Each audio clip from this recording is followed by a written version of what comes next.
Hey ladies and gents, it's me, Anthony Arcanum, with my second video. Now this is kind of a practice run because this is a new laptop for me and learning how to kind of use it. Also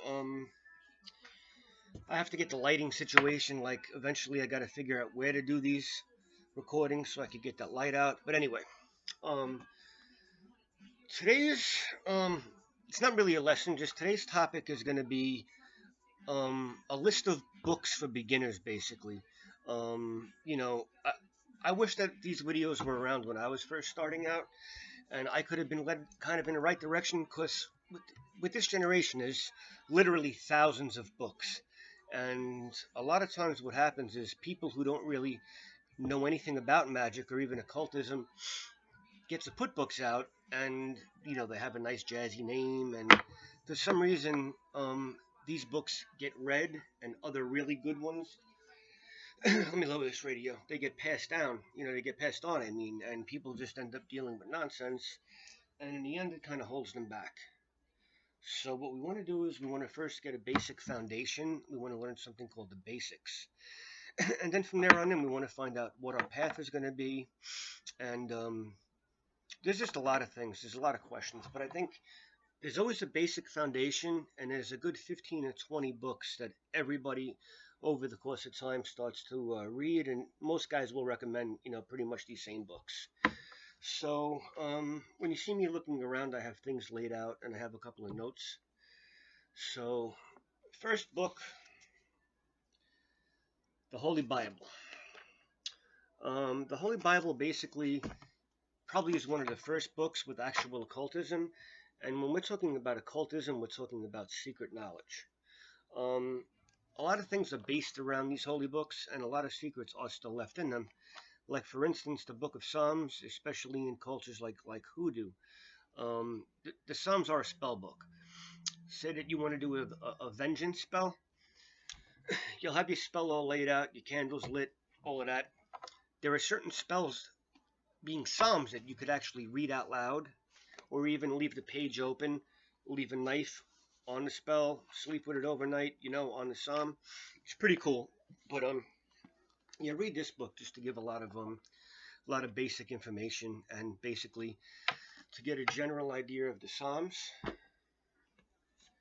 Next we have Transcendental Magic by Eliphas Levi, or Levi, tomato, whatever it is. But I think that this is actually a fabulous book. Now, this man and this actual book were both inspirations for Aleister Crowley. I know everybody, no matter how new you are, even if you're not into magic or the occultism, you know the name Aleister Crowley. He believed that he was an reincarnation of this man. This man reincarnated. So anyway, this book right here, Transcendental Magic, its doctrine, and its ritual. It's split into two. First is the doctrine of Transcendental Magic, and then two is the ritual. So basically, this right here, the beginning of the book, is a big history of occult sciences and how different tips and different things are hidden in all of the ancient holy books and ancient books in general, like even the Iliad, Homer's Odyssey, just so many books. Dante's Inferno, actually the whole Divine Comedy, pretty much, and also tons of information on the tarot, the great work, The Key to Occultism, teaches you all about the pentacles. He was the first guy to put Bahamut, actually imagery and the explanation in a book, or one of the first anyway. This is a great book. Next, we have a book called The Sorcerers Secrets by just a wonderful author and a wonderful magician, Jason Miller. This guy, he writes very simply and very clear, and you get a lot of common sense in his books. Now, The Sorcerer's Secrets is actually a really important book for a beginner, and even mid-level and advanced people could get tips. He teaches you, number one of the most important things is getting your mind focused, and a great way to do that is by breath control. So the book starts out with breath control, and then you have topics on love and lust, financial magic, protection and security, financial magic, influence and persuasion, and tons of other things. He has a planetary chart. Um, and then, he has a practice that I find pretty cool. There's a ritual out there that all of us eventually get around to learning called the Middle Pillar Ritual. This was a Golden Dawn based ritual, and everything with those guys was pretty advanced, and they did a lot of workings, in Hebrew and stuff like that, which could be very confusing and some too dogmatic. Um, so what this guy came up with, I'll show you the picture right here, is something very similar, but it's called the Pillar of Spheres. And you know, I think it's really good. You sit around um, in your yoga pose, whichever one you feel comfortable with, and then you intone E, A, O for every single chakra going down instead of all the Jewish words that are produced in the middle of spheres. I mean, I mean in the middle pillar. So I think this is very effective, and he has a lot of other invocations in this book as well as an evocation. Now, one of the biggest things for a lot of magical practices is making contact with what we call our HGA, Holy Guardian Angel, or even the higher self. And in this book, he has an excellent ritual called the Bloodless Ritual. You can see some of it right here, if you can see it, if it's not too blurry. And the Bloodless Ritual was originally an exorcism, and it's also the primary invocation, the preliminary invocation in the Lesser Key of Solomon for the 72 demons of the Goetia. So it was originally an exorcism, but they broke it down into a ritual, which we could say for like a year and a half to maintain connection to a holy guardian angel. And it's right here. And I think this Bloodless Ritual and the Pillar of Spears alone are pretty much worth the price of admission just for this book by Jason Miller. Now, just to stay on topic with Jason Miller, protection and reversal magic. Have a sip of coffee. Protection and reversal magic. This is an excellent book because you will be needing this. Once you start playing with magic, certain times things will backfire on us, and we open up the doors to a lot of different things coming into our lives. So it's really good to know how to protect ourselves and how to attack also. I mean, if we really have to. I practice hoodoo and folk magic. We don't have the lure of three like most Wiccans, and a lot of other paths also don't have it. So let's be honest. Sometimes we don't know how to set a magical attack, especially if we want to start to have clients and stuff like that. A lot of clients are going to want us to do something like this. Next, Mastering Witchcraft. This is a book by a man called Paul Hausen. This is pretty much the first book to really bring magic back into the mainstream on a higher level. And not only is it traditional witchcraft, in a sense, but it has a lot of hoodoo in it, and he just borrows from a lot of other cultures, which is pretty fucking cool. And the introduction is just really, really, really amazing. And he tells from the beginning of time all the way to Crowley to Dion Fortune. I mean, he even mentions Carl Jung and so many people. And then he starts right off. First steps, powers and how to attain them. The Witch's Pyramid, which is a very interesting concept. Casting your spells, your ritual tools, and so on and so on and so on. This book, many of the new age fluff Wiccans hate this book, which is actually why you should get it, because there's a reason that they hate it, because it's actually fucking amazing, and it's very potent, and you can apply that to your work, and it will work excellently. Rest in peace, Donald Michael Craig. Michael Magic. I mean, Modern Magic. I'm speechless over here talking about this. Now, you see this book has been so well used, and I still have tons of post-it notes in there. I've been working with this book for years, and I still work it, and I still keep on going back.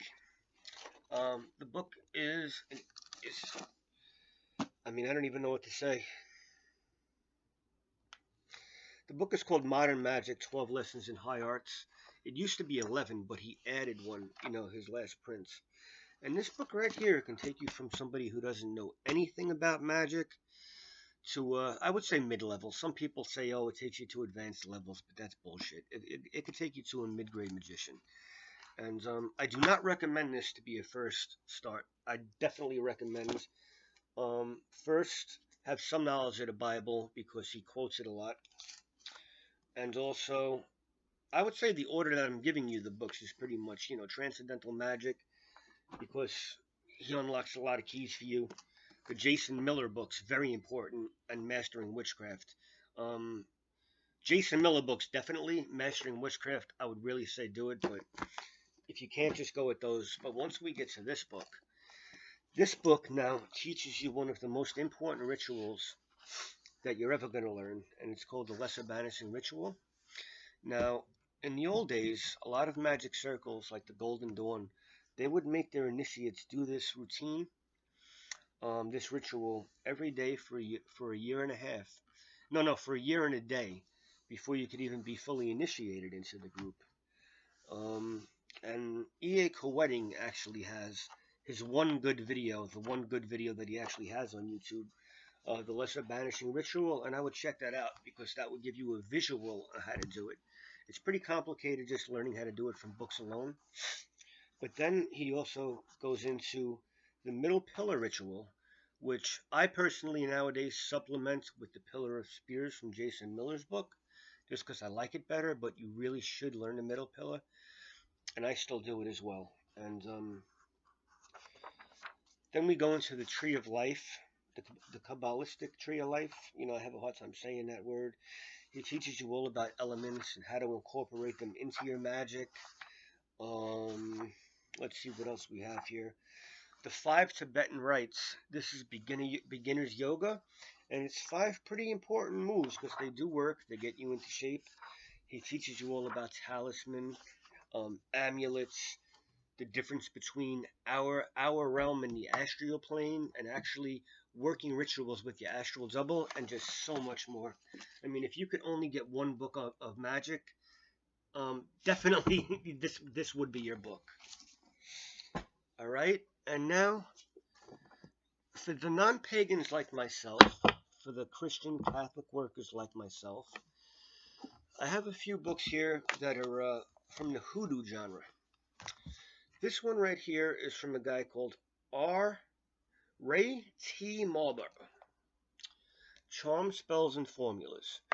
Now, this is an excellent book to tell you, to work your psalm magic. It gives you the psalms, like using psalms to solve your problems. It tells you what psalm to use for what problem. He tells you how to make talismans once again, how to make your own powders like money drawing powder, how to make success oil, and just where to purchase all of this stuff. And just for the psalms alone, this is worth the price of admission because it's hard. You got a couple of hundred of them. This tells you that 15 and 20 that you're very, very useful for magic. He also tells you different prayers to different saints and to different angels and how to call them into your system and your working and stuff like that. Paper in My Shoe, one of my all-time favorite books.